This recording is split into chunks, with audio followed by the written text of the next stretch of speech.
Hello students, चलिए हम start करते हैं next chapter, chapter number 3।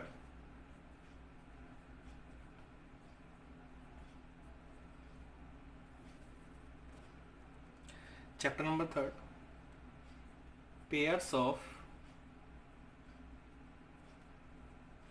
Linear equation.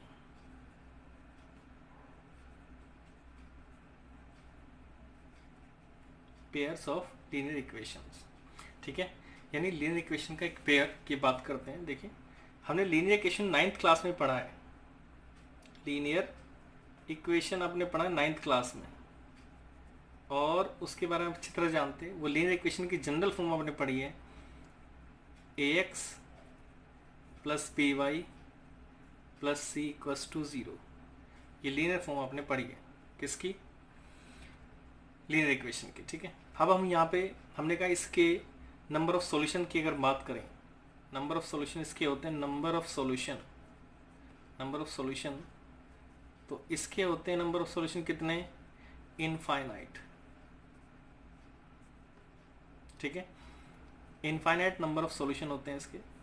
Means क्यों? क्योंकि अगर आप x की वैल्यू डालते जाएंगे तो y की वैल्यू ऑटोमेटिकली निकलती जाएगी। तो एक इक्वेशन, कोई भी लीनियर इक्वेशन हो तो इसके नंबर ऑफ सॉल्यूशंस कितने होते हैं? इनफाइनाइट, ठीक है।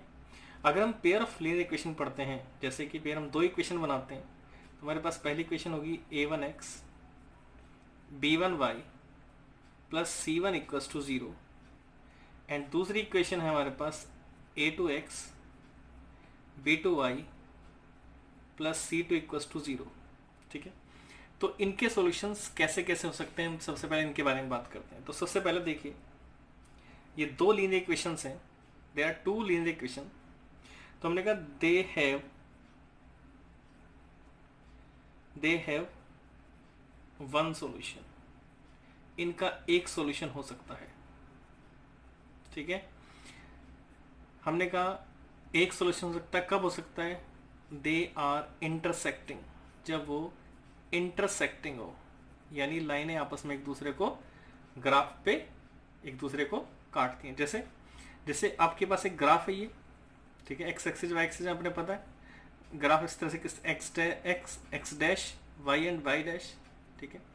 तो सपोज कीजिए एक लाइन आपकी ये ऐसे चली गई, ठीक, और दूसरी लाइन आपकी ये ऐसे चली गई। तो दोनों लाइंस ने, यानी नंबर 1 लाइन ये है और नंबर 2 लाइन ये है, ठीक है, लीनियर, ठीक है। अब इन्होंने एक पॉइंट पे एक दूसरे को इंटरसेक्ट किया है, काटा है, तो ये इसका वन सॉल्यूशन कहलाता है।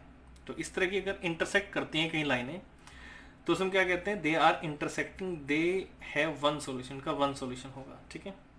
नंबर 2 देखिए, दे आर पैरेलल, कैसे हो सकते हैं? दे आर पैरेलल, वो पैरेलल हो सकती हैं, पैरेलल, ठीक है। इस कंडीशन में they have no solution, they have no solution, उनका कोई सॉल्यूशन नहीं होगा, एक दूसरे को इंटरसेक्ट नहीं करेंगी। पैरेलल की केस कैसे होगा? सपोज कीजिए आपके पास ये एक्स एक्सिस एक्स डैश, ठीक है, वाई एंड वाई डैश, ये दो लाइनें आपके पास तरह से निकल गई। देखिए, एक लाइन ये चली गई और दूसरी लाइन बिल्कुल उसके पैरेलल चली गई। तो देखिए, कहीं भी एक दूसरे को इंटरसेक्ट नहीं करती, कहीं भी एक दूसरे को नहीं काटती, नंबर 1 नंबर 2। तो ये लाइन हम क्या कहते हैं? They are parallel, they have no solution, का कोई भी सॉल्यूशन नहीं होगा। नंबर 3, तीसरी क्या कहती है? दे आर कॉन्स्टेंट, ठीक। दे आर कॉन्स्टेंट का मतलब समझिए, इसका मतलब है कि they have infinitely many solution, ठीक है। ये किस तरह की लाइनें होंगी? देखिए, ये किस तरह की, ये लाइन इस तरह की होंगी। सपोज कीजिए ये X dash Y and Y dash, ठीक। अब सपोज कि एक लाइन मेरे पास ये गई ऐसे, और दूसरी लाइन भी इसी के ऊपर से जाएगी, बिल्कुल इसी के साथ होगी, ठीक है। इसे हम बोलते हैं कॉन्सिडेंट, यानी एक दूसरे के ऊपर लाइन, यानी एक ही लाइन को रिप्रेजेंट करती हैं। ठीक है, एक ही लाइन को, दोनों लाइन एक ही लाइन को रिप्रेजेंट करती है, तो हम क्या कहेंगे कि इसका सोल्यूशन देखो हर जगह, ये भी इसका सोल्यूशन, ये भी हर जगह सोल्यूशन मिलते हैं। तो कितने सोल्यूशन होंगे? Infinitely many solution. ठीक है, तो हमने कहा कि हमारे पास पेयर ऑफ इक्वेशंस के 3 कंडीशंस बन सकती है, या तो उनका एक सोल्यूशन होगा, ठीक है, अगर वो इंटरसेक्ट करती हैं। अगर वो पैरेलल है तो एक भी सोल्यूशन नहीं होगा, दे हैव नो सोल्यूशन। ठीक है, अगर वो कोइंसिडेंट यानी एक दूसरे के ऊपर लाई करती हैं तो they have infinitely many solution, तो उनकी बहुत सारे सोल्यूशंस होंगे। ओके, तो ये सॉल्यूशंस हम कैसे निकालेंगे और किस तरह से पता चलेगा किसी इक्वेशन की कितने सॉल्यूशंस हैं, वो पैरेलल है कि इंटरसेक्ट करती हैं या कोइंसिडेंट है, इसके बारे में डिस्कस करते। चलिए फिर से हमने कहा, सपोज कीजिए हमारे पास 2 लाइंस हैं, पहली a1x b1y plus c1 equals to 0, ये आपके जनरल फॉर्म आपने 9th में पढ़ ली है। ठीक है, ओके। दूसरी लाइन आपके पास है a2x b2y plus c2 equals to 0। पहला केस देखिए, हमने कहा इफ, ध्यान दीजिए, अगर x का कोफिशिएंट a1 अपॉन a2, यानी ये इन दोनों का कोफिशिएंट x का coefficient is not equals to b1 upon b2, इन दोनों कोफिशिएंट के रेशियो के इक्वल नहीं होता, यानी a1 upon a2 not equals to b1 upon b2। तो हमने क्या, इससे क्या रिजल्ट निकाला, ध्यान से देखना, इससे रिजल्ट निकला दे आर इंटरसेक्टिंग। क्या है वो? इंटरसेक्टिंग है। ठीक, एक और रिजल्ट निकलता है, यानी उनका एक 1 सॉल्यूशन है। ठीक है, देखिए ध्यान से, 2 सॉल्यूशन क्या निकलता है, एक और दे हैव 1 सॉल्यूशन, उनका एक सॉल्यूशन होगा क्योंकि वो इंटरसेक्टिंग है। तीसरा एक और चीज निकलती है, जिसके सॉल्यूशन होते हैं उसमें बोलते हैं दे आर, जिसके सॉल्यूशन होते हैं, जिन 2 लाइंस के सॉल्यूशन होंगे, चाहे वो एक हो एक से ज्यादा हो, दे आर कंसिस्टेंट। क्या बोलते हैं इनको?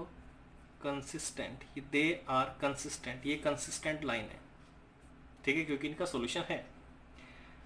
सेकंड देखिए, एक और रिजल्ट, यानी अगर इन दोनों का ratio a1 upon a2 b1 upon b2 equal नहीं है, तो ये लाइन कैसी है?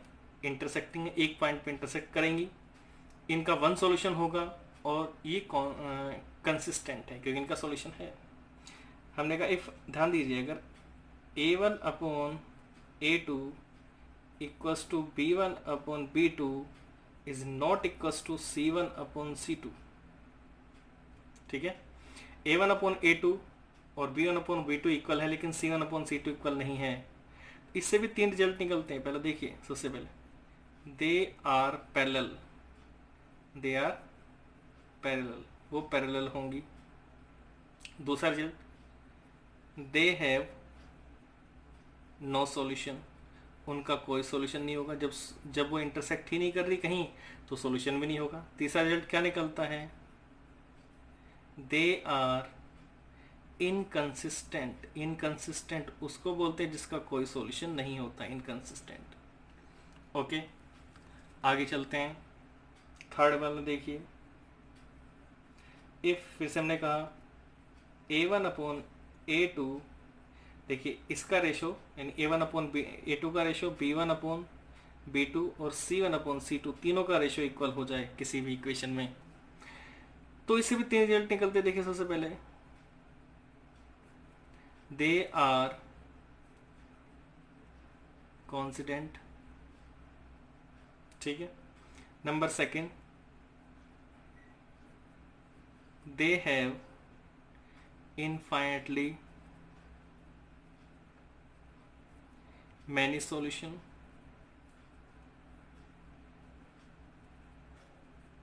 तीसरा देखिए, क्योंकि इसके सॉल्यूशन है तो they are consistent, they are consistent. तो इस तरह से हम किसी भी 2 इक्वेशन को आपस में देख के बता सकते हैं कि इसका एक स्क्रीनशॉट ले लीजिए। ठीक है, तो अगर 2 लाइंस आपके पास है तो उनको हम देख के उनके रेशो को आप देख के बता सकते हैं कि वो पैरेलल होंगी, इंटरसेक्ट करेंगी या फिर कॉन्सिडेंट है। ठीक है, उनका 1 सॉल्यूशन है या एक भी सॉल्यूशन नहीं है या मैनी सॉल्यूशंस हैं, वो कंसिस्टेंट है या इनकंसिस्टेंट है। ठीक है, इस तरह से हम देख के बता सकते हैं। ओके, ओके स्टूडेंट्स, चलिए हम कुछ सिचुएशंस के ग्राफ बना के आपको ये चीज़ें क्लियर करते हैं जो आपको इंट्रोडक्शन में बताई गई हैं। ठीक है, जैसे में हमारे पास एक्सरसाइज 3.1 है, बड़ा इजी कॉन्सेप्ट है और ये आपने पहले ग्राफ बनाए हुए हैं, तो हम उसको दोबारा से एक बार देखते हैं किस तरह से ग्राफ बनते हैं, किस तरह से एल्जेब्रिकली सॉल्व होती हैं इक्वेशन सॉल्यूशंस और ग्राफिकली कैसे सॉल्व करते हैं। ठीक है, तो ये क्वेश्चन क्या कहा गया है, Altaf tales his daughter 7 years ago I was 7 times as old as you were then. Clear? Also 3 years from now I shall be 3 times as old as you will be. Isn't this interesting? Represent this situation algebraically and graphically. ठीक है, क्या कह रहा है, अल्ताफ अपनी बेटी से बोलता है कि 7 साल पहले I was 7 times as old as you were then. मैं तुम्हारी उम्र का 7 गुना बड़ा था, यानी तुम्हारी उस टाइम जो एज थी उसका मैं 7 गुना मेरी एज थी। ठीक है, ऑल्सो 3 years from now, और आज से 3 साल बाद आई shall be 3 times as old as you will be, और आज से 3 साल बाद जितनी तुम बड़ी हो जाएगी मैं तुम्हारा 3 गुना हो जाऊंगा। ठीक है, तो कह रहा है इसको एल्जेब्रिकली और फिर ग्राफिकली सॉल्व करो सिचुएशन को। ठीक है, चलिए स्टार्ट करते हैं। सबसे पहले तो देखिए इस सिचुएशन को कैसे बनाते हैं, जरा ध्यान समझना। उसने कहा 7 साल पहले 3 साल बाद, तो हमें 7 साल पहले जाने के लिए या 3 साल बाद जाने के लिए हमें आज की एज पता होनी चाहिए। सपोज करो कि किसी स्टूडेंट की आज एज 16 या 15 ईयर है। ठीक है, अगर मुझे आज की प्रेजेंट एज पता है 15 है, तो मैं 3 साल पहले की एज बता सकता हूँ और 7 साल बाद की एज बता सकता हूँ, या 7 साल पहले की एज बता सकता हूँ और 3 साल बाद की एज बता सकता हूँ। लेकिन उसके लिए मुझे क्या चाहिए, प्रेजेंट एज। तो हम सबसे पहले क्या सिचुएशन में क्या करते हैं, लेट दी प्रेजेंट एज, मैंने सिचुएशन को स्टार्ट किया, लेट दी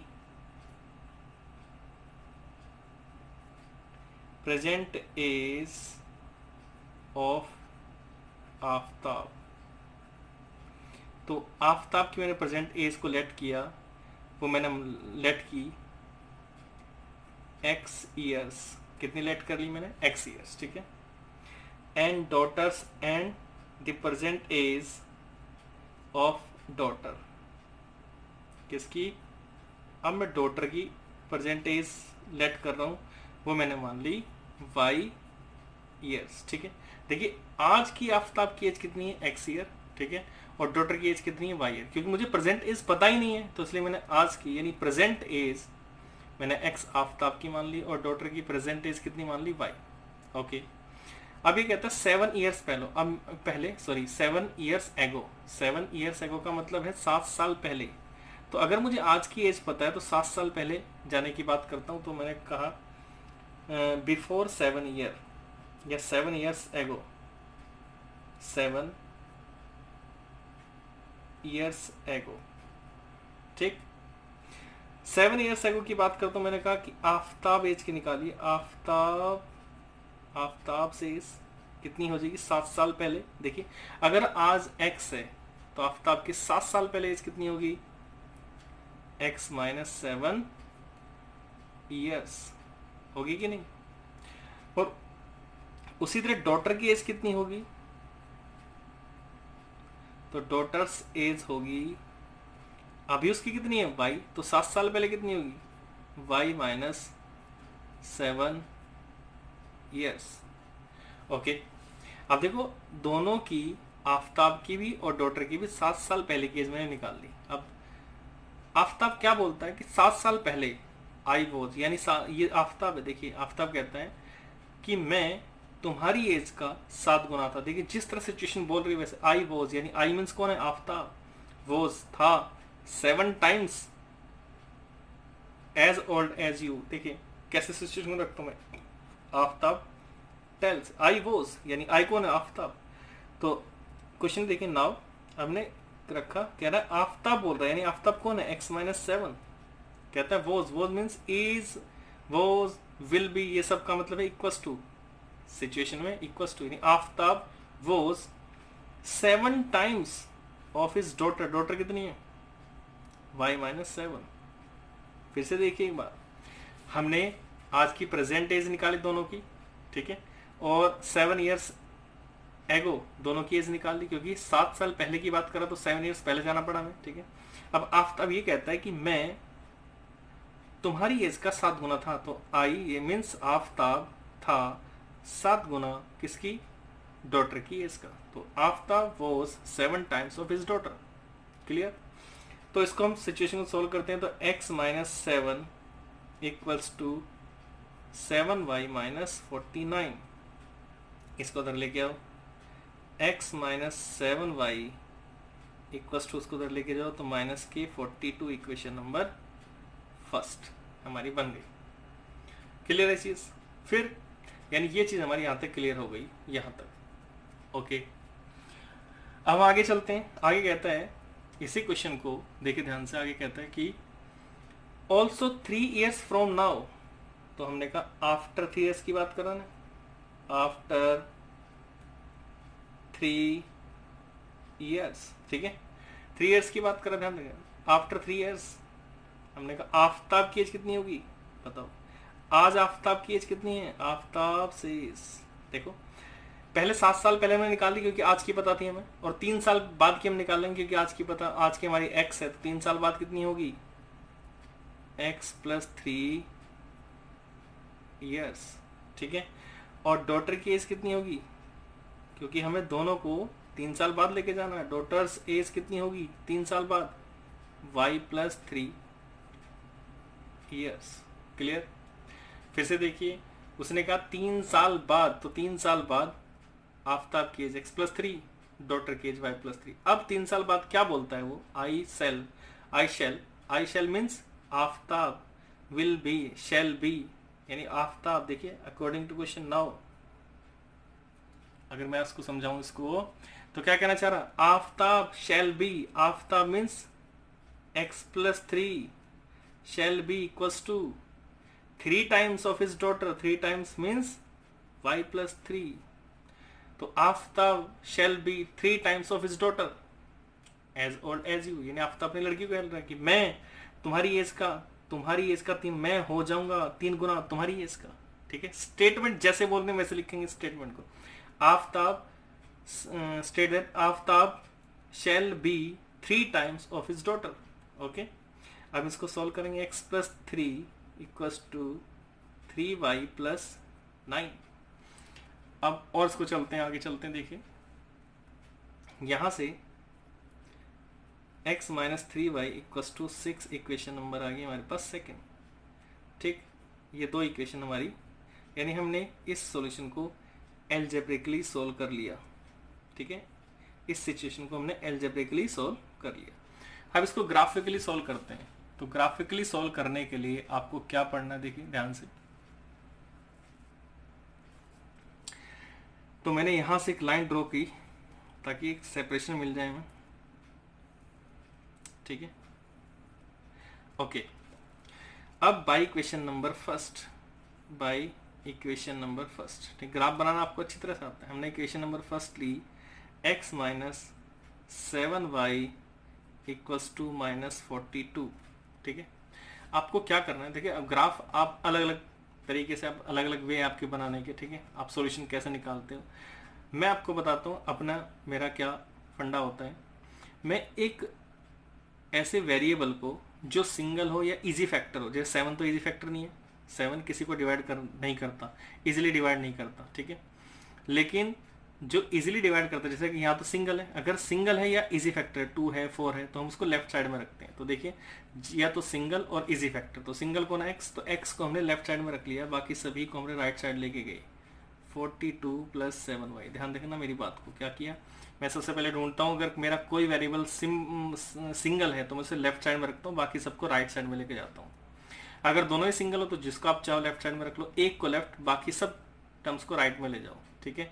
अब जो राइट में आपके पास वेरिएबल है y, उसकी वैल्यू पुट करते जाओ। तो ऐसी वैल्यू पुट करनी कि ये वैल्यू छोटी बन गई है x की आपकी, ठीक है। तो मैंने पुट किया, देखिए यहाँ से पुट किया, अगर मैं y की वैल्यू कितनी पुट कर दूं, y की वैल्यू में 6 पुट कर दूं, y की वैल्यू 6 पुट कर दूं, देखिए 7 6 या 42 माइनस 42, तो x की वैल्यू मेरी 0 निकल के आएगी, ठीक।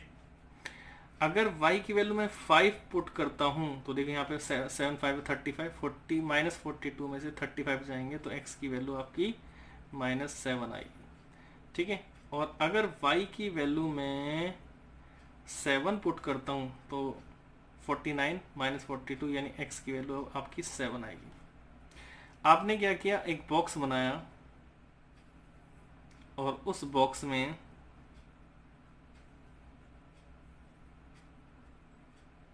इन सॉल्यूशंस को आपने रख लिया। सॉल्यूशन आपको हमेशा 3 निकालने, इसका रीजन बताऊंगा आपको मैं।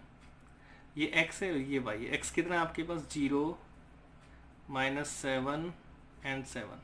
y कितना है आपके पास 6 5 एंड 7। ओके, उसके बाद हम नेक्स्ट इक्वेशन देखते हैं। चलिए बाय इक्वेशन नंबर सेकेंड हमारे पास है x minus 3y equals to 6।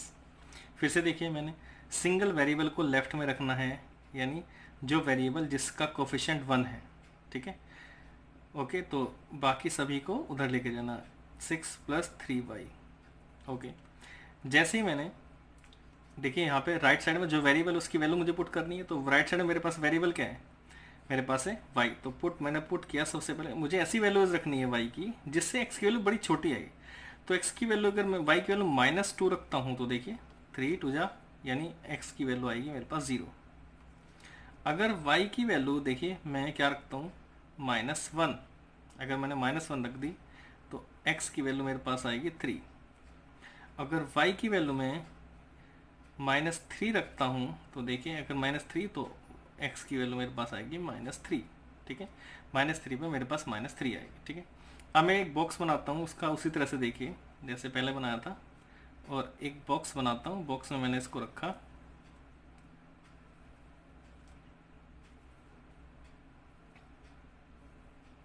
ये x है और ये y है। x मेरा 0 3 -3, y मेरे पास है -2 -1 और -3, ठीक है। इस तरह से मेरे पास ये सेकेंड इक्वेशन के लिए मेरे पास ये आ गई। हम इसका ग्राफ बनाने की कोशिश करते हैं। चलिए ग्राफ बनाते हैं। तो ग्राफ बनाने के लिए नेक्स्ट पेज का यूज़ करते हैं। तो चलिए ग्राफ बनाते हैं।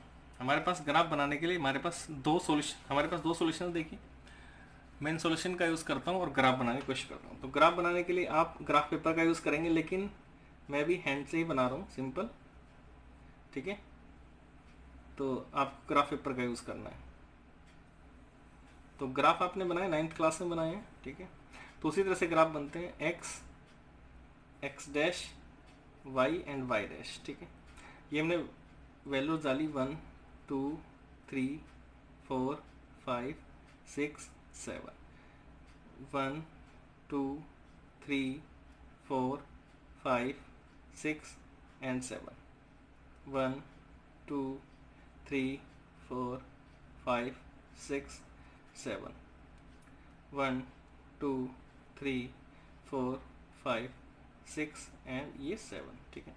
मैंने वैल्यू लिख दी 1 2 3 4 5 6 7।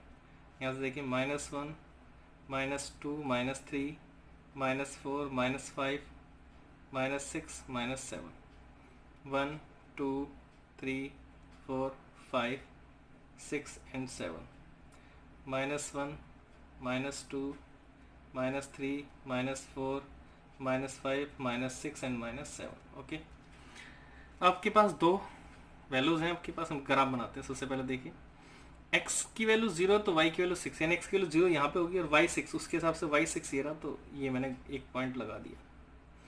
फिर x की वैल्यू -7, x की वैल्यू -7 पे यहाँ पे जाएगा, और यहाँ से x की वैल्यू -7 पे पहुँच के 5 पे पहुँचना y पर, तो ये 5 पे पहुँच गए आपके। देखिए y आपका हो गया 5, ठीक है। ये हो गया आपका 5, ठीक है। यहाँ पे मैंने एक पॉइंट लगा दिया। फिर कहता है 7 पे 7, x की वैल्यू 7 पे 7 पे आपको जाना 7 पे, ठीक है। ये आपका पॉइंट हो गया यहाँ पे, ठीक है। अब मैं इन तीनों पॉइंट्स को मिलाता हूँ,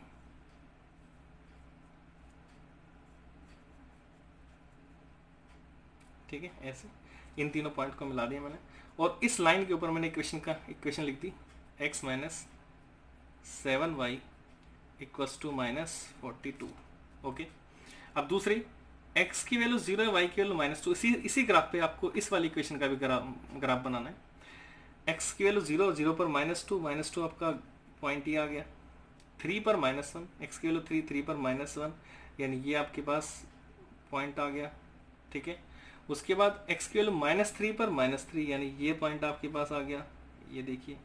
ठीक है, और इन तीनों पॉइंट को मिलाता हूँ तो मेरे पास एक इक्वेशन लाइन और निकल के आती है। ठीक है, ये ठीक है। इसके आगे भी इसकी इक्वेशन लिख लीजिए, यानी x -3y + 6। ठीक है, इस तरह से आपका ग्राफ बन के तैयार, यानी ये इक्वेशन आपकी एल्जेब्रिकली और ग्राफिकली सॉल्व हो गई। ठीक है, अब देखिए हमने 3 पॉइंट क्यों लिए। अगर सपोज कीजिए आपके पास एक पॉइंट ये, एक पॉइंट ये, एक पॉइंट ये, अगर 2 पॉइंट होते हैं, सपोज कीजिए तीसरा ये 2 पॉइंट हमने लिए, एक पॉइंट यहाँ पे आ जाए गलती से, तो आप तब भी लाइन बना दोगे। 3 पॉइंट लेने का मतलब ये है कि अगर आपके पास तीनों पॉइंट एक ही लाइन में है तो आपके पॉइंट्स बिल्कुल सही निकले। अगर तीनों में से एक भी पॉइंट इधर उधर हो जाए तो आपकी स्ट्रेट लाइन नहीं बनेगी। 3 पॉइंट से आपका ये पता चलता है कि आपकी स्ट्रेट लाइन बिल्कुल सही है या गलत है। अगर तीनों पॉइंट एक ही लाइन में आते हैं तो समझो वो आपकी लाइन जो आपने सॉल्यूशन निकाले बिल्कुल सही है। अगर तीनों पॉइंट में से एक भी पॉइंट बाहर चला जाए या लाइन टेढ़ी हो जाए तो समझो कि आपका एक पॉइंट गलत है या 2 पॉइंट गलत है। ठीक है, तो 3 पॉइंट से आपके एरर के चांसेस 0 हो जाते हैं। ठीक है, तो हमेशा जब भी सॉल्यूशन निकालोगे आप किसी इक्वेशन का तो उसमें हमेशा 3 ही कोऑर्डिनेट्स निकालने, और 3 कोऑर्डिनेट से आपकी इक्वेशन कभी गलत नहीं हो सकती। आपकी स्ट्रेट लाइन हमेशा बिल्कुल राइट होगी। ओके, इसका नेक्स्ट क्वेश्चन देखते हैं। The coach of a cricket team buys 3 bats and 6 ball for ₹3900। Later she buys another bat and 2 more balls of the same kind for ₹1300. Represent this situation algebraically and geometrically.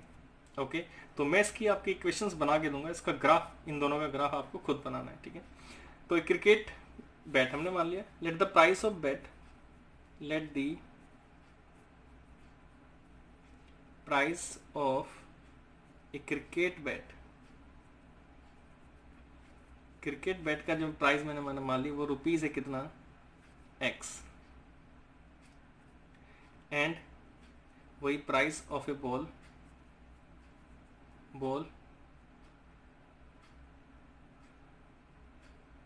ठीक है, ball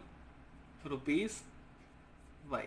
ठीक है, अब अगर एक bat का जो price है वो x है और आप 3 बैट खरीदते हो तो कितने मिलेंगे आपको, 3x में।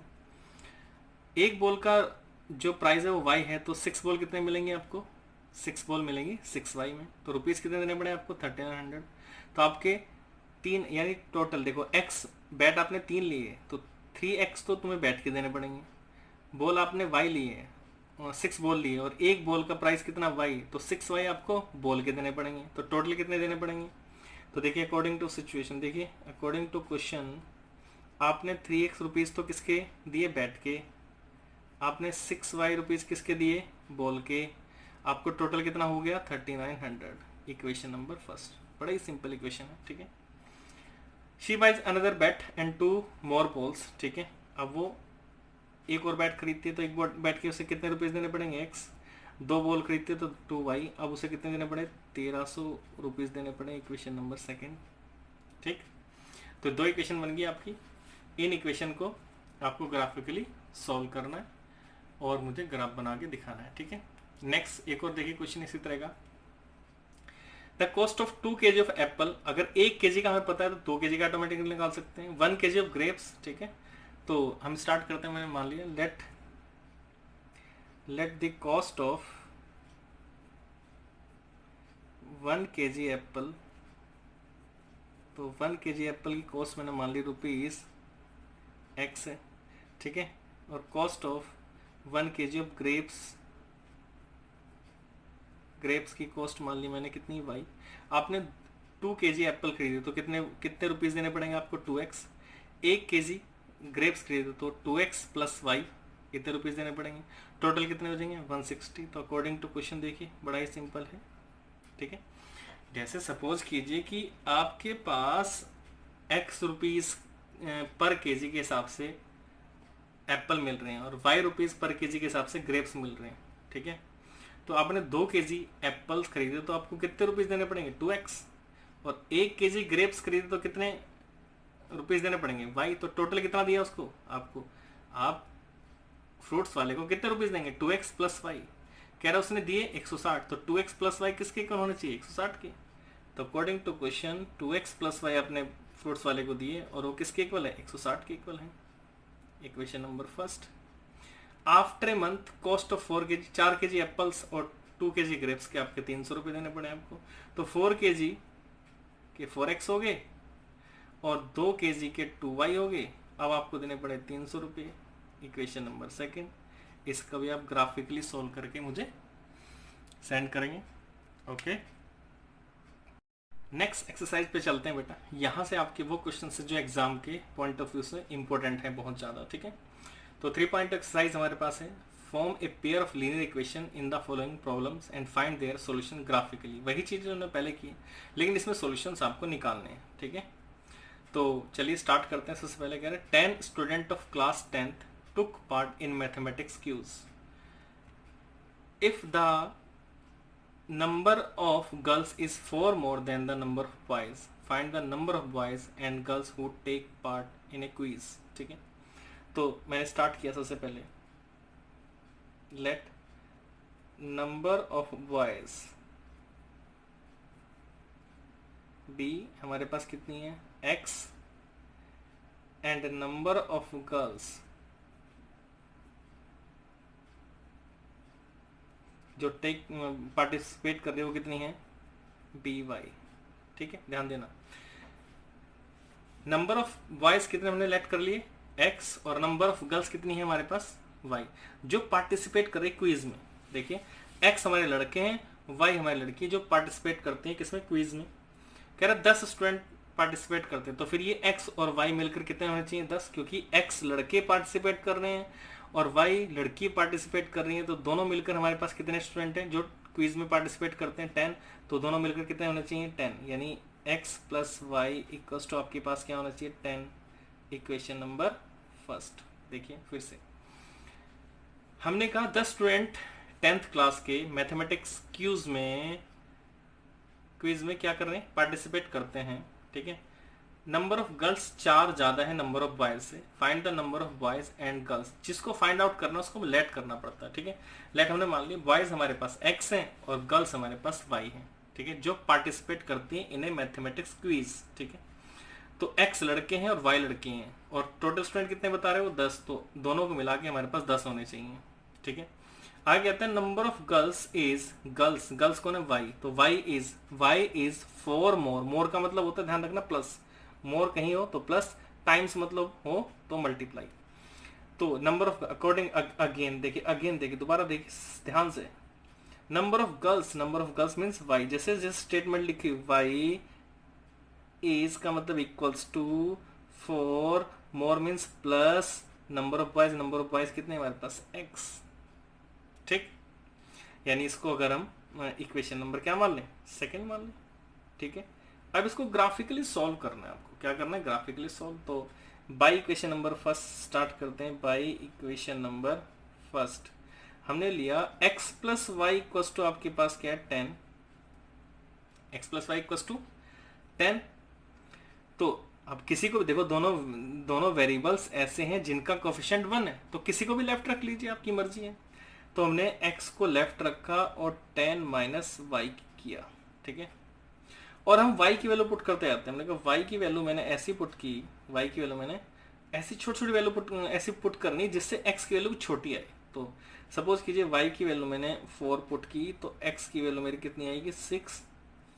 y की वैल्यू मैंने 5 पुट की, तो x की वैल्यू मेरे पास कितनी आएगी, 5। और y की वैल्यू मैंने 6 पुट की, तो x की वैल्यू मेरे पास कितनी आएगी, 4। Clear, okay. मुझे पता मुझे इसका एक बॉक्स बनाना है। मैंने एक बॉक्स बना लिया, ठीक। ये बॉक्स बनाया, ये x ये y। x कितना है, 6 5 4। ये कितना है, 4 5 एंड 6, ठीक है। अब मैं बात करता हूँ इक्वेशन नंबर सेकंड की। तो यहाँ से देखिए बाय इक्वेशन नंबर सेकंड। तो इक्वेशन नंबर सेकंड तो आपको दे रखी किस तरह से, देखो y equals to 4 plus X, ठीक है।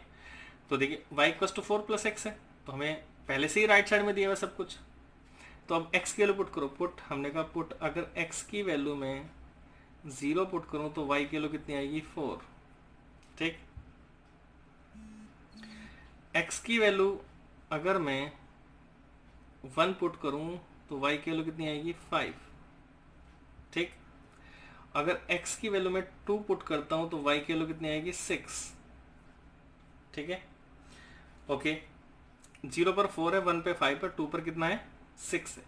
तो ओके चलिए अब इसको बॉक्स बनाते हैं, इसका भी बॉक्स बनाते हैं। इसका हमने बॉक्स बनाया,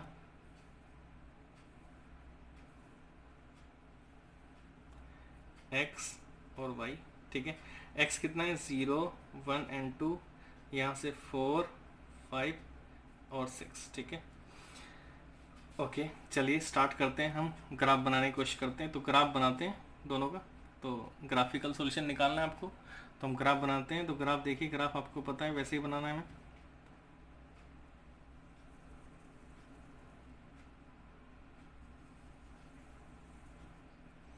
ये x dash y and y dash, ठीक है।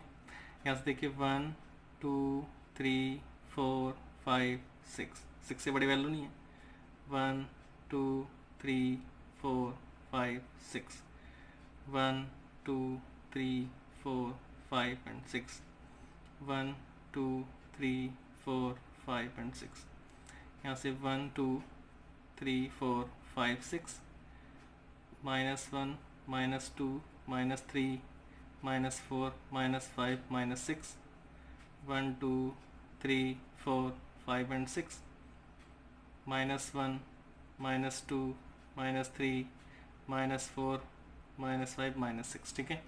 अब देखिए x की वैल्यू 6, y की वैल्यू 4, x की वैल्यू 6 पे चलिए और y की वैल्यू 4 लिख दीजिए, ठीक है। ये हमारे पास पहला पॉइंट आया, x की वैल्यू 6 पर 4, ठीक है। 6 पर यहाँ पे और 4 यहाँ पे, ठीक है। तो डॉटेड लाइन आपको पता है कैसे ग्राफ बनता है, 6 पर जाकर 4 की तरफ चलिए, ठीक है। फिर 5 पर जाकर 5 की तरफ चलिए, तो 5 की तरफ चले, 5 पर जाके 5 की तरफ, दैट मीन्स हमारे पास यहाँ पे आया, ठीक। फिर 4 पर जाके 6 पे चलिए, x की 4 पर जाके 6, तो 4 पर जाके हमने 6 किया, तो 6 पे हमारे पास देखिए ये आया, ठीक है।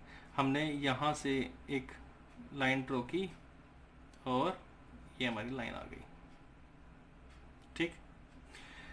ओके अब देखिए दूसरा है, x की वैल्यू 0, y की वैल्यू 4, x की वैल्यू 0, y की वैल्यू 4, यानी हमारे पास ये है, ठीक है।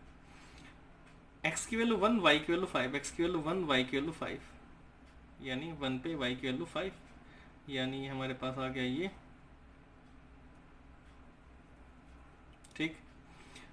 x की वैल्यू 2, y की वैल्यू 6, x की वैल्यू 2, y की वैल्यू 6, x की वैल्यू 2 और y की वैल्यू 6, 2 पर y की वैल्यू 6, ठीक है।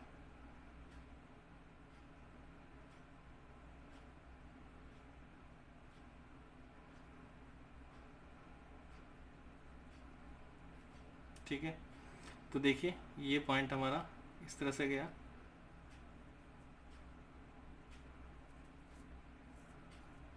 ऐसे, ठीक है। तो ये इंटरसेक्शन पॉइंट हमारा कहीं मिल रहा है, ठीक है। अगर हम बात करें यहाँ से देखिए 3 और ये 7 3, अगर मैं x की वैल्यू 3 डालता हूँ तो y की वैल्यू 7, देखिए। तो अगर मैं यहाँ पे देखता हूँ तो मेरे पास कहीं ना कहीं ये पॉइंट ऐसे मिलेगा, 7 आगे चल के ये 7 होगा, 7 पे 3, अच्छा ठीक है। मेरा ग्राफ आ गया, ये देखिए ये मेरे पास आया, पहली इक्वेशन है मेरे पास, पहली इक्वेशन है x plus Y equals to 10 और दूसरी इक्वेशन है y equals to 4 plus X, ठीक है। अब देखिए यहाँ पे कहीं ये इंटरसेक्ट है, यानी ये हमारा सॉल्यूशन है, ठीक है। यहाँ पे लाइनें क्या हो रही है, इंटरसेक्ट हो रही है, तो ये हमारा सॉल्यूशन होना चाहिए। अब सॉल्यूशन अगर ये ग्राफ पे होता तो हमारे पास एग्जैक्ट निकल जाता, हमने ग्राफ पे बनाया होता तो हमारे पास सॉल्यूशन आ जाता है। यहाँ पे हम सॉल्यूशन फ्रॉम ग्राफ से हम लिख देते हैं, फ्रॉम ग्राफ हम लिख देते हैं सॉल्यूशन हमारे पास जो होता है। देखिए सॉल्यूशन हमारे पास क्या होगा, तो सॉल्यूशन हमें मिल रहा है। देखिए अगर हम ध्यान से ग्राफ से देखेंगे तो इसका सॉल्यूशन मिलेगा आपको 3,7। क्या मिलेगा 3,7, 3,7, 3 और 7 पर, सॉरी ये इंटरसेक्ट करती हैं 3 और 7 पर। देखिए अब मैं एक चीज और बताता हूँ, यहाँ पे सपोज कीजिए मैंने एक वैल्यू पुट की y की वैल्यू 7, ठीक है, तो x की वैल्यू क्या मिली मुझे, x की वैल्यू मुझे मिलेगी देखिए 3, ठीक है। एक और मैं ऐड कर दूंगा यहाँ पे, x की वैल्यू मेरे पास 3 और y की वैल्यू 7, ठीक। अब यहाँ से देखिए अगर मैं x की वैल्यू यहाँ पे मेरे पास क्या आया था 3, तो बताओ y की वैल्यू कितनी आएगी, y की वैल्यू 7, तो मैं एक और ऐड कर दूँ यहाँ पे, ठीक है, 3 और 7। तो इसका मतलब ये है कि सपोज कीजिए कि आपका आपके ग्राफ में वो चीज़, वैसे तो ग्राफ में सॉल्यूशन जब आप मिला होगा तो आपको ग्राफ से वो सॉल्यूशन मिल जाएगा कि वो सॉल्यूशन इंटरसेक्ट लाइनें कहाँ कर रही है, तो उसके कोरस्पॉन्ड आप x की वैल्यू और y की वैल्यू निकाल के आप सॉल्यूशन बता सकते हो कि सॉल्यूशन आपका कितना 3,7, यानी नंबर ऑफ बॉयज़ कितने हैं 3 है और नंबर ऑफ गर्ल्स कितनी है 7 है, ठीक है। अब देखिए क्वेश्चन के हिसाब से देखिए 10 स्टूडेंट किसी क्विज में पार्टिसिपेट करते हैं, मैथमेटिक्स क्विज में 10 स्टूडेंट, तो कितने हो गए 7 और 3 10। If the number of girls 4 मोर, देखिए हमने y वाले पार्ट को क्या माना था गर्ल्स, तो देखिए 7 बॉयज से 4 ज़्यादा है तो 7 बॉयज से 4 ज़्यादा, तो इस इक्वेशन के हिसाब से आप क्वेश्चन के हिसाब से आप मैच कर सकते हो कि आपका आंसर बिल्कुल सही है, ठीक है। तो आप ग्राफ बना के जहाँ पे ग्राफ का इंटरसेक्शन पॉइंट आता है उस पॉइंट से ग्राफ से वो सॉल्यूशन निकल जाता है कि सॉल्यूशन क्या होगा, x की वैल्यू कितनी होगी 3 और y की वैल्यू 3। आप चाहो तो उसको अपने उस सॉल्यूशन में भी इंक्लूड कर सकते हो, 4 पॉइंट हो जाएंगे, ठीक है। क्लियर हुई बात ये। तो उसके अलावा बहुत सारे पॉइंट्स हैं आपके पास, जैसे और मेथड आएंगे सॉल्यूशन करने के, आप उसको साइड में सॉल्यूशन करके इक्वेशन के देख सकते हो कि किस मेथड से हम इन इक्वेशन के सॉल्यूशन को निकाल रहे हैं, उस मेथड से निकाल के हम उस पॉइंट को इंक्लूड कर लेंगे और यहाँ पे ग्राफ अपना इंटरसेक्टिंग ग्राफ बन जाएगा, ठीक है। तो ग्राफ से मेरे हिसाब से मेरा कहने का मतलब है कि हमने ये सॉल्यूशन निकाले, ग्राफ बनाया आपका इजीली, ग्राफ जहाँ पे इंटरसेक्शन होगा, ग्राफ दोनों लाइंस का जहाँ पे इंटरसेक्शन होगा उसको हम ग्राफ पे, क्योंकि मैंने कहा ये लाइंस का ग्राफ आपको कहाँ बनाना है, ग्राफ पेपर बनाना है, तो ग्राफ पेपर पे आपको वो इंटरसेक्शन पॉइंट बिल्कुल एग्जैक्टली मिलेगा कि कहाँ पे इंटरसेक्शन, इन लाइनों का इंटरसेक्शन हो रहा है, तो वो उसकी x की वैल्यू और y की वैल्यू आपकी उस क्वेश्चन का सॉल्यूशन होगा। यानी x कितना है आपका 3 और y कितना है आपका 7, इस तरह से निकल के आएगा। क्योंकि मैंने हाथ से बनाया तो थोड़ा सा टेढ़ा मेढ़ा हो रहा है, तो ग्राफ पेपर बनाओगे तो आपको बिल्कुल सीधा ग्राफ आएगा। बहुत इंपॉर्टेंट क्वेश्चन है ये, तो प्लीज़ एक बार देख के इसको बताइए मुझे, अगर ये समझ नहीं आया तो मैं दोबारा क्वेश्चन को समझा दूंगा आपको। ओके, ग्राफ बनाना मैं फिर से आपको बताऊंगा, ठीक है। तो इसके आगे नेक्स्ट क्वेश्चन करते हैं। ऑन कंपेयरिंग द रेशियो, क्वेश्चन हमें दिया, देखिए on comparing the ratio find out whether the lines representing the following pairs of linear equations intersecting at a point are parallel और कोइंसिडेंट, ठीक है। यानी ये इंटरसेक्ट करती हैं, पैरेलल है कि कोइंसिडेंट। हमने बताया था आपको कि इनके लिए हमें क्या निकालना पड़ता है, हमें इसके लिए निकालना पड़ता है a1/a2, b1/b2 और c1/c2 निकालना पड़ता है, ठीक है। अगर ये, ठीक है, अगर हमने कहा कि अगर बताया था मैंने आपको a1 a2 is not equal to b1 b2 होता है, तो क्या कहते हैं उसको इंटरसेक्टिंग, क्या बोलते हैं इसको इंटरसेक्टिंग। पहले ही इंट्रोडक्शन में बताया था आपको मैंने। अगर a1/a2 equal to b1/b2 not equal to c1/c2 तो इसको हम क्या बोलते हैं पैरेलल, ठीक। तीसरा है a1/a2 equal to b1/b2 equal to c1/c2, उसको हम बोलते हैं कोइंसिडेंट, ठीक। अब चेक करते हैं, देखो a1/a2 हमने कहा यहाँ से a1/a2 निकालिए, वो है हमारा 6/2, यानी कितना है 3। फिर हमने b1/b2 निकाला, देखिए b1 क्या है, ये हमारे पास -3 इसका कोएफिशिएंट अपॉन -3, या भी नहीं, ये -1 यानी ये भी 3 आया। c1/c2 देखिए हमारे पास आया 10/9, ठीक है। अब हमने चेक किया, नाउ ध्यान देना जरा, नाउ a1/a2 3 है, किसके इक्वल है B1/B2 के, लेकिन किसके इक्वल नहीं है, C1/C2 के। तो देखिए सेकंड कंडीशन आ गई। सो दे आर हम क्या लिखेंगे, दे आर क्या है वो, पैरेलल। पहले इंट्रोडक्शन में बताया था, अगर ये तीन रेशो आप निकालते हो, पहला रेशो आता है A1/A2 not equal to B1/B2 आता है, तो हम क्या कहते हैं, लाइनें इंटरसेक्ट करती हैं। अगर A1/A2 B1/B2 आता है लेकिन C1/C2 नहीं आता, A1 आपको पता है ये कोफिशिएंट, B1 ये, C1 ये, A2 B2 C2 इन सबके कोफिशिएंट्स हैं, ठीक है। तो अगर ये कंडीशन आती है तो हम कहते हैं पैरेलल है, और ये कंडीशन आती है तीनों इक्वल आते हैं तो हम बोलते हैं कांस्टेंट। हमने चेक किया, A1/A2 निकाला 3 आया, B1/B2 कोफिशिएंट निकाला -3 -1 तो तब भी 3 आया, C1/C2 निकाला 10/9 ये 3 नहीं है। तो देखो A1/A2 इक्वल किसके हैं, B1/B2 के, और किसके इक्वल नहीं है, C1/C2 के, इसलिए क्या है वो पैरेलल है, ठीक है। अगला क्वेश्चन देखिए, और नेक्स्ट क्वेश्चन आपके पास, on comparing the ratio A1/A2 B1/B2 and C1/C2 find out whether the following pair of linear equation are consistent or inconsistent। तो कंसिस्टेंट वो होते हैं जिनके सॉल्यूशन होते हैं, चाहे इनफाइनाइटली मैनी सॉल्यूशन हो या फिर वन सॉल्यूशन हो, यानी इंटरसेक्टिंग हो और या फिर कॉन्सिडेंट हो, दोनों में क्या होता है, कंसिस्टेंट। अगर पैरेलल होता है तो उसको क्या बोलते हैं, इनकंसिस्टेंट, ठीक है। नाउ कंडीशन आपको बता देना, सबसे पहले क्या निकालते हैं, A1/A2। तो A1 कितना है, 3/2 अपॉन A2 कितना है, 9, ठीक है। देखिए 3/18 तो 1/6 आ गया, ठीक। फिर हम निकालते हैं B1/B2, 5/3 अपॉन में -10 तो देखिए कितना है, 5π - 30 इक्वल्स टू कितना है, -K1/6, ठीक। अब हम आगे निकालने की जरूरत ही नहीं, क्योंकि देखो A1/A2 B1/B2 के इक्वल नहीं आया। Now A1/A2 is not equals to B1/B2, so they are intersecting। वो कैसे हैं, इंटरसेक्टिंग है, ठीक है। समझ आई बात। देखिए A1/A2 यहाँ पे हमने निकाला 3 है, यहाँ पे 3 है, दोनों इक्वल आ गए, तो तीसरा निकालना पड़ा, ठीक है। तो A1/A2 B1/B2 के इक्वल है, लेकिन C1/C2 के इक्वल नहीं है, इसलिए क्या हुई, पैरेलल, ठीक है। यहाँ पे देखिए हमने A1/A2 निकाला 1/6 आया, B1/B2 निकाला तो हमने देखा -1/6 है। हमने कहा वो कैसे इंटरसेक्टिंग है, इंटरसेक्टिंग लाइन कैसे होती है, कंसिस्टेंट, सो दे आर